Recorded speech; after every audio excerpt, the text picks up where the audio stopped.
Welcome back, everybody, to another episode of Gemology for Schmucks. My name is Peter Nelson, and I'm here to guide you in everything you need to know about gemstones and jewelry. Today I'm going to be talking about why I hate this ring, and I hate this ring, and this ring's pretty okay. Well, actually, these rings are pretty okay too, but they have a particular feature that I despise. But it also comes as a hidden benefit that I'm going to talk about in just a moment. These two rings are very similar. If you look at them, they have a whole bunch of prongs running around the outside. But what I want you to notice, particularly on this ring, is that this ring has to fit a stone perfectly. There is no space for you to adjust the stone in the setting, and if the pavilion is at all different than you expect it to be, it can just fall right down through the hole. So the girdle has to perfectly match this ring. No margin for error. And I like margin for error because we are human and we are fallible. This schmuck, of course, being not the least fallible. So these two rings have absolutely no margin for error. You have to have a stone that fits perfectly in the setting because there is no what we call a pavilion shelf or a seat for the stone.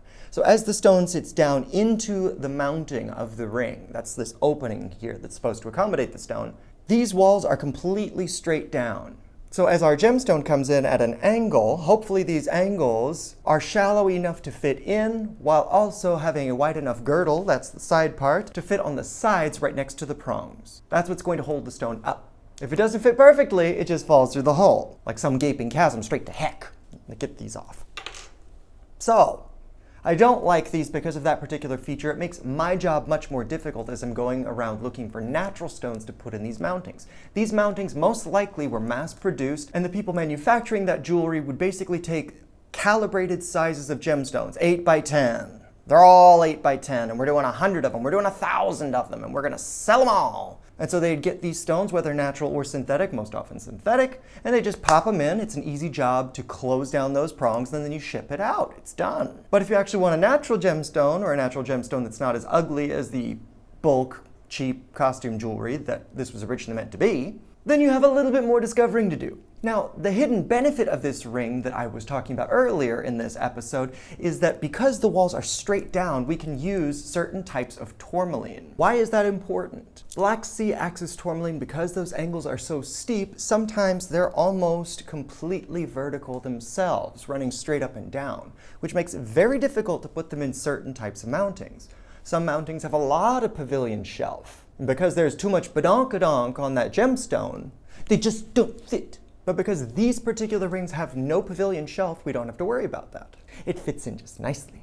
This green tourmaline that I just recut for this ring is in a category of tourmaline that we sometimes call Black Sea axis. And that's because when you look at the crystal from this direction, you'll see that one side is incredibly dark or a very ugly color. This one is an olive color. Now, due to the properties of gemstones, if we angle the pavilion correctly, we can actually limit light bouncing in from that direction in the stone. And so that limits how much of that olive or the black color or whatever off color is in your stone from entering in and blending with the rest of the stone.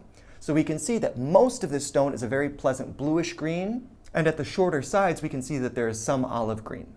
But it's not too distracting. So I'm pretty proud of this recut. I managed to recut it and keep it within the sizes of the ring without it being too small or too big, so it fits in right perfectly. We can get it set and we can send it off back to my client. This other pink tourmaline that I'm about to recut does not need the same treatment. Those angles do not need to be as steep on the sides because the alternate color coming in from that direction on the crystal is not offensive. It's more of an orangey color. So the orange and the pink can blend and actually make a very nice close to paparazzi color. How about that?